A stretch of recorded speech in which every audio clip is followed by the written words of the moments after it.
ಹಾಂ ಒಂದು ನಿಮಿಷ ರೀ ಅಣ್ಣ. ಇಲ್ಲೇ ಇರ್ತೀನಿ. ಹಾಂ ಒಂದು ನಿಮಿಷ ರೀ ಅಣ್ಣ. ಇಲ್ಲೇ ಇರ್ತೀನಿ. ಹಾಂ ಒಂದು ನಿಮಿಷ ರೀ ಅಣ್ಣ. ಇಲ್ಲೇ ಇರ್ತೀನಿ. ಹಾಂ ಒಂದು ನಿಮಿಷ ರೀ ಅಣ್ಣ. ಇಲ್ಲೇ ಇರ್ತೀನಿ. ರಾಜ್ಯದ ಜ್ವಲಂತ ಸಮಸ್ಯೆಗಳ ಬಗ್ಗೆ ಸದನದಲ್ಲಿ ಇವತ್ತು ಚರ್ಚೆ ಆಗಬೇಕಾಗಿದೆ. ಬರವೂ ಸೇರಿದಂತೆ KPC ಹಗರಣ ಇರ್ಬೋದು, ಜ್ವಲಂತ ಸಮಸ್ಯೆಗಳ ಬಗ್ಗೆ ಚರ್ಚೆ ಆಗಬೇಕು ಅನ್ನುವ ಇಚ್ಛಾಶಕ್ತಿ ರಾಜ್ಯ ಸರ್ಕಾರಕ್ಕೆ, ಮಾನ್ಯ ಮುಖ್ಯಮಂತ್ರಿಗಳಿಗೆ ಏನಾರು ಇದ್ದರೆ ಮುಲಾಜಿಲ್ದೇ ನಾಗೇಂದ್ರ ಅವರನ್ನ ಸಚಿವ ಸಂಪುಟದಿಂದ ಕೈ ಬಿಡಬೇಕು, ತತ್ಕ್ಷಣ ಸದನದಲ್ಲಿ ಚರ್ಚೆ ಮಾಡಬೇಕು, ಚರ್ಚೆ ಮಾಡಿದ ನಂತರ ತೀರ್ಮಾನ ಮಾಡ್ತೇವೆ ಅನ್ನೋ ಮಾತನ್ನು ಮುಖ್ಯಮಂತ್ರಿ ಹೇಳ್ತಾ ಇದ್ದಾರೆ.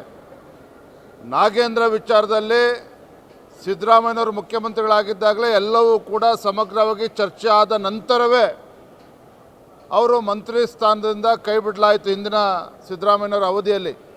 ಹಾಗಾಗಿ ಚರ್ಚೆ ಮಾಡೋದಕ್ಕೇನೂ ಉಳಿದಿಲ್ಲ ನಾಗೇಂದ್ರ ಅವ್ರ ಬಗ್ಗೆ.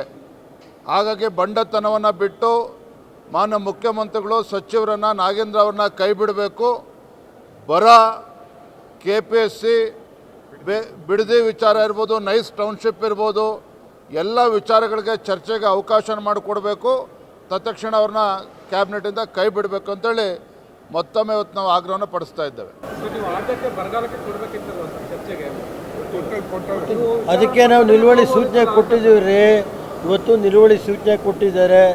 ಮತ್ತು ಬರಗಾಲದ ಅಧ್ಯಯನ ಮಾಡಿದ ಸಮಿತಿನ ವರದಿನೂ ಸಹ ಅಶೋಕ್ ಅವರಿಗೆ, ನಾಯಕರಿಗೆ ಮತ್ತು ರಾಜ್ಯದ ಅಧ್ಯಕ್ಷ ಇವತ್ತು ಏನು ಟೀಮ್ ಹೋಗಿದ್ದು ಅವ್ರು ಕೊಟ್ಟಿದ್ದಾರೆ, ವರದಿಯನ್ನು ಕೊಟ್ಟಿದ್ದಾರೆ. Thank you. ನಮ್ಮ ಪಕ್ಷದ ವತಿಯಿಂದ ನಾವು ಬರಗಾಲದ ಬಗ್ಗೆ ಒಂದು ರೂಲ್ 16ನಲ್ಲಿ ನಿಲುವಳಿ ಸೂಚನೆನ ಕೊಟ್ಟಿದ್ದೆ. ನಮ್ಮ ಪಕ್ಷದ ನಾಯಕರಾದಂಥ ಸುರೇಶ್ ಬಾಬು ಅವರು ಕೊಟ್ಟಿದ್ದರು. ಕಳೆದ 2 ವರ್ಷದ ರೈತರು ಬೆಳೆ ನಾಶ ಆಗಿರೋದು ಇನ್ಶೂರೆನ್ಸ್ ಇವತ್ತುವರೆಗೆ ಕೊಟ್ಟಿಲ್ಲ. ಮತ್ತು ಅದ್ರ ಜೊತೆಗೆ ವಿಮೆಯವರು ಸಹ ಸರ್ಕಾರ ಜೊತೆ ಶಾಮೀಲಾಗಿ ರೈತರಿಗೆ ಸರಿಯಾದ ರೀತಿ ಬೆಳೆ ವಿಮೆ ಕೊಡ್ತಾ ಇಲ್ಲ. ನೀರಾವರಿ ಪ್ರದೇಶದಲ್ಲಿ ನಾಲೆಗಳು ಬಿಟ್ಟಿಲ್ಲ. ಹೇಮಾವತಿ ಇರ್ಬೋದು, ಕಾವೇರಿ ನದಿಯ ಅಚ್ಚುಕಟ್ಟು KRS ಡ್ಯಾಮ್ನಿಂದ ಇರ್ಬೋದು, ಯಾವುದೇ ನೀರು ಇವತ್ತು ಕೃಷಿ ಚಟುವಟಿಕೆಗಳಿಗೆ ಒಂದು ಹನಿ ನೀರು ಬಂದಿಲ್ಲ. ಸಂಪೂರ್ಣ ರೈತರು ಇವತ್ತು ಸಂಕಷ್ಟದಲ್ಲಿದ್ದಾರೆ. ಆಮೇಲೆ ಕೃಷಿ ಏನು ಜಮೀನಿದೆ ಬರಡು ಭೂಮಿನಲ್ಲೂ ಸಹ ಇವತ್ತು ಯಾವುದೇ ಬೆಳೆ ಮಾಡಿಲ್ಲ. ಕೋಟ್ಯಾಂತರ ರೂಪಾಯಿನ ಇವತ್ತು ಬೆಳೆ ನಾಶ ಆಗಿದೆ ಅನ್ನೋದನ್ನ ಸರ್ಕಾರ ಇಲ್ಲಿವರೆಗೆ ಗಮನಿಸಿಲ್ಲ.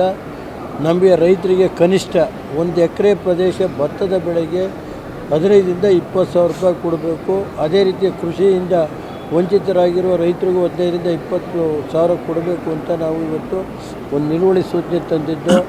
ಆದರೆ ಇವತ್ತು ನಾವು NDA ಜೊತೆ ಇರುವಾಗ ನಮ್ಮ ವಿರೋಧ ಪಕ್ಷದ ನಾಯಕರು, ರಾಜ್ಯದ BJP ಅಧ್ಯಕ್ಷರಾದಂಥ ಒಟ್ಟಿಗೆ ನಾವು ತರಬೇಕು. ಇದು ನಾಗೇಂದ್ರ ಅವರ ವಿಷಯ ಇರುವಾಗ ಅದಕ್ಕೆ ಇದು ಬರಲ್ಲ ಅನ್ನೋ ದೃಷ್ಟಿಯಲ್ಲಿ ನಾವು ಅದನ್ನು ಇವತ್ತು ನಿಲುವಳಿ ಸೂಚನೆಯನ್ನು ನಾವು ಏನು ಕೊಟ್ಟಿದ್ದೀವಿ ಅದನ್ನು ಮುಂದಿನ ದಿನದಲ್ಲಿ ತಗೊಳ್ಳೋದು. ಇವತ್ತು ನಾಗೇಂದ್ರ ಅವರ ಇದಕ್ಕೆ ಸಂಪೂರ್ಣ ನಾವೆಲ್ಲ ಸೇರಿ ಒಟ್ಟಾಗಿ ಹೋರಾಟ ಮಾಡಬೇಕು ಅನ್ನೋದು ವಿರೋಧ ಪಕ್ಷದ ನಾಯಕರು ಏನು ಹೇಳಿದ್ದಾರೆ ಅದಕ್ಕೆ ಸಮ್ಮತಿ ಇದೆ. ನಾವು ಮೀಟಿಂಗ್ ಮಾಡಿ ಆ ಸಮ್ಮತಿಗೆ ರಾಜ್ಯ ಅಧ್ಯಕ್ಷರು ಮತ್ತು ವಿರೋಧ ಪಕ್ಷದ ನಾಯಕರು ಏನು ಹೇಳಿದ್ದಾರೆ ಅದಕ್ಕೆ ನಾವು ಬದ್ಧ ಅಂಥೇಳಿ ನಾವು ಪೂರ್ತಿ ಏನೇ ಇರಲಿ ಸದನದಲ್ಲಿ ನಾವು ಒಟ್ಟಾಗಿ ನಾವು ಈ ಸರ್ಕಾರದ ವಿರುದ್ಧ ಎದುರಿಸಬೇಕು ಅನ್ನೋದು ನಿರ್ಣಯ ಮಾಡಿದ್ದೀವಿ.